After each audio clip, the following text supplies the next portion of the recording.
I'm going to get my break sooner Are or later. back, and as I have been promising, I'm really happy to have with us Grant Cardone. You probably know Grant's name. He is definitely one of the world's top sales trainers, a New York Times bestselling author, international speaker.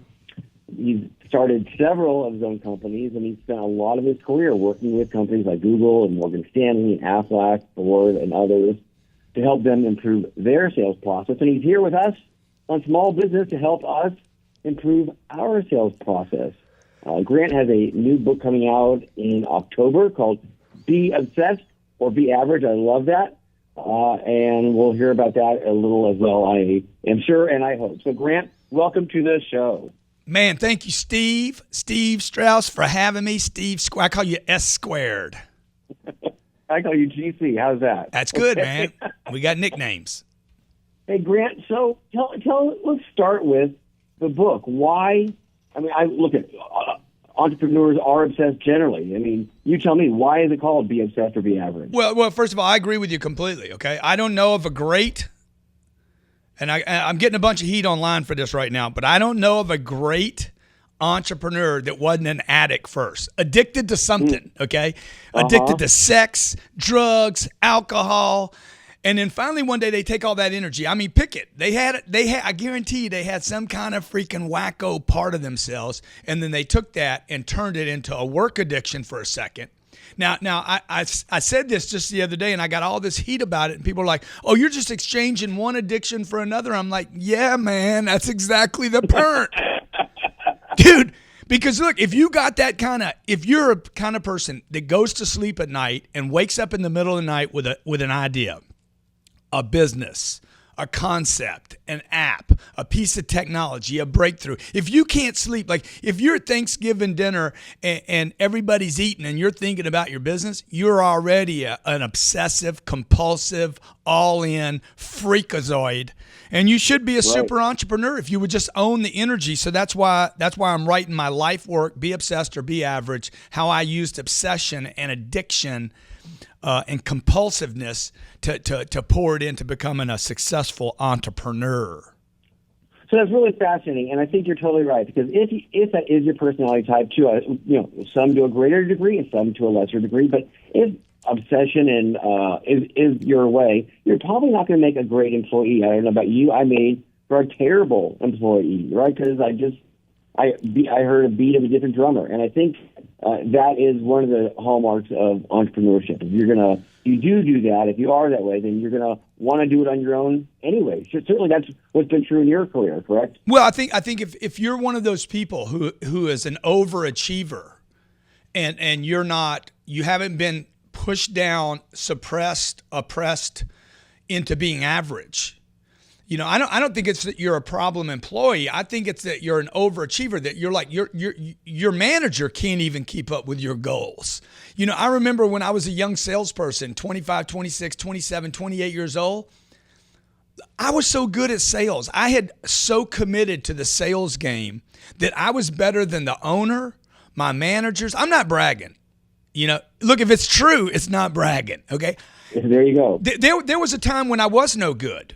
So I'm not bragging when I say that. I'm not even being humble. I was no good. I'm just being honest. I was terrible because I never committed. So I was worse than the average people in the organization. When I made a commitment and really became obsessed with getting great at this thing I didn't like to do, selling, I became so good at it, so aware that my managers, everybody thought something was wrong with me. They called me a problem employee because I was thinking bigger than everybody else. Probably the way the auto industry treats Elon Musk, or the way Kodak was treating the GoPro guy.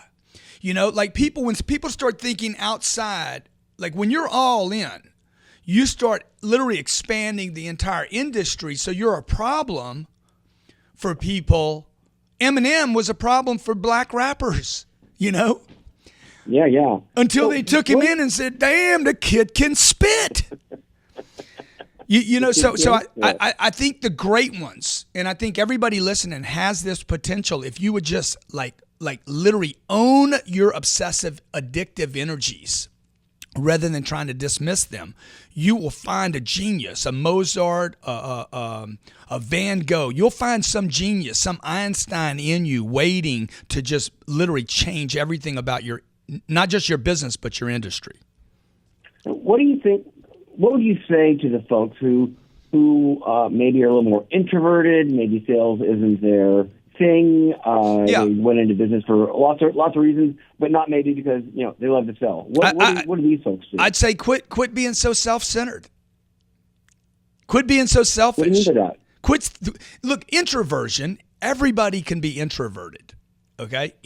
Every human being on planet, even the most extroverted of people, can be introverted when put into a situation where they start only considering their own feelings, their own self. I put a gun in your face and we're going to see you're going to introvert, okay?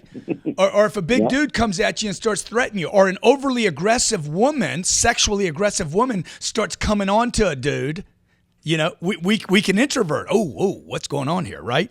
So the introverted person, if you look up the word, is basically interested in their own thoughts. They're consumed by their own thoughts and their own feelings in that moment. Now, I can put the introverted person, by the way, I'm not naturally an extrovert. I'm an extrovert about 50% of the time and an introvert the other 50% of the time. Surprising to hear. Yeah, but you see, because people label one another, right? So you don't know what I am. You don't know what I'm feeling. I just don't spend any time on my own feelings. I'm not thinking about myself right now. I'm thinking about the interview and how to make it good. I'm not thinking about whether I'm shy, okay? I'm thinking about who do I need to meet. I'm doing everything I can right now to get dinner with Hillary Clinton and Donald Trump. I don't care which one of them wins. I want to eat with both of them because I know I'm going to be eating dinner with a president. So the fact that I'm uncomfortable, the fact that it costs money, the fact that it's outside my understanding, I got to do it so I can because I'm obsessed with taking care of my family, my kids, and my dreams. I want to make my dreams reality. And if it means I need to be an extrovert for a moment, then I do it. That's why I say, quit being so selfish and self-centered. Quit thinking about yourself, introverts, and extrovert. Something you said was really interesting. You said for you didn't get great at sales until you made a commitment. So tell me about that process, and then specifically, what did it look like? So you got committed to whatever it is you decided to get committed to. What did you do after that? Well, that's a good question because you know what? Commitment, this is great that you brought this up, Steve. People are like, I'm committed. No, you're not. You're a fan in the stadium, sitting in the bleachers, screaming. You sound like a cheerleader. A commitment requires resources and time, okay? Every commitment a person makes that works is wrapped with time and money. Typically time and money. Like you're not committed until you put time and money, a stake in the ground. So when I was 25 years old, I hated sales. And by the way, it wasn't even a new thing that I hated it. I had hated it since I was like 16 years old where I had to sell to pay for my, through the summer so I could have some extra spending money. I always hated sales, and the reason why I hated it was because I was doing it part-time and I was never committed to it. So when I was 25, I said, you know what? I hate sales. I hate salespeople. I hate selling stuff. I hate building rapport. I hate talking to people. I hate the customer. I need to get great at this thing, and then I'm going to quit. And I decided I'm going to get great, and then I'm going to quit it. And I got a set of DVDs. These were Betamax, big 30 years ago. You know, the way I don't even remember who it was, Zig Ziglar or one of those. One of those dudes, man. And I listened to him, and I was like, wow, I hate sales because I don't know what I'm doing. Because once I figured out what to say to somebody, what they would say in response to what I said, and what would happen next, and I could start predicting what would happen with a customer, my confidence grew. And the next thing you know, I'm making money. And the next thing you know, I have hope. And the next thing you know, I love something that previously I'd hated. Might have had something to do with me making money for the first time. That always helps, right? It does. So you say it's that, obviously it's this idea of obsession. And I know that you're donating some of the proceeds of this book to charity because this is a topic near and dear to your heart, and you struggled with whatever your addictions were. Can you share that with us a little bit? Yeah, sure. You want to? Look, man, I've been labeled OCD, ACD, compulsive, obsessive, COD, bipolar, tripolar. I mean, you name it. I've been put on, they wanted to put me on lithium, Prozac, all this medication, okay? I mean, real, like serious drugs. I'm not talking about smoking weed on the weekends. Mm-hmm.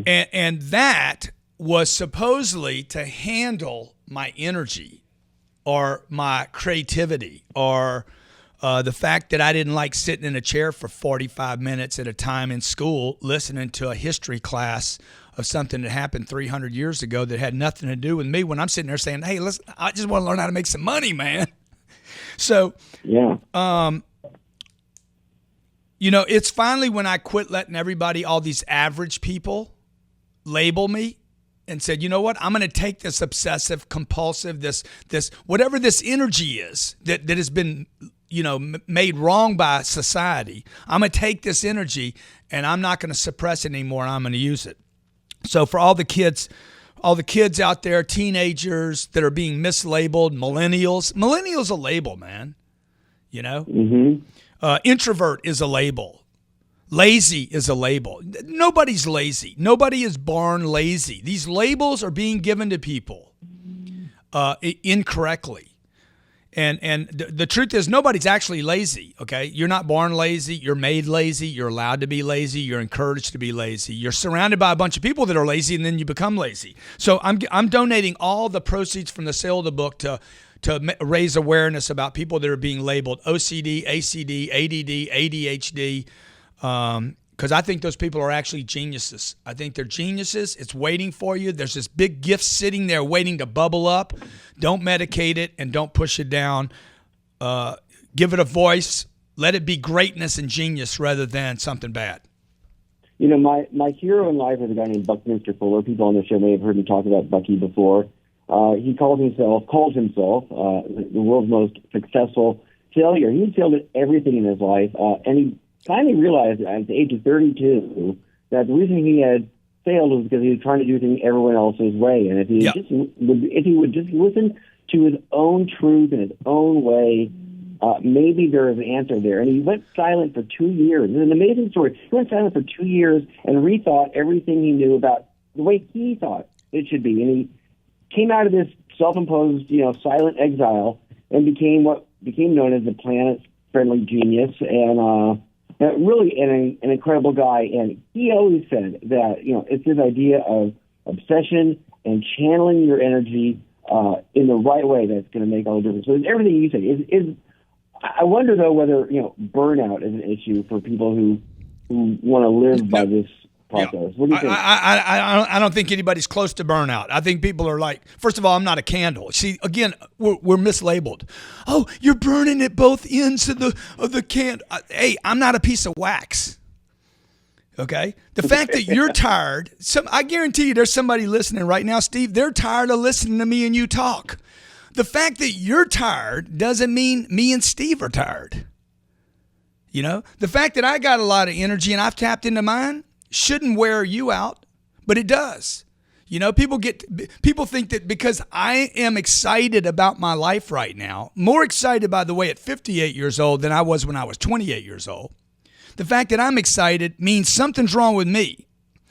And it's just a projection that the person's saying, wow, why is that cat so excited? So he can't make sense of why I'm so excited. So what he does or she does is she then takes me and says, oh, well, there must be something wrong with the guy, because she's trying to make sense of why she doesn't have this kind of energy. And I'm telling you, it is impossible to burn out when you're on purpose.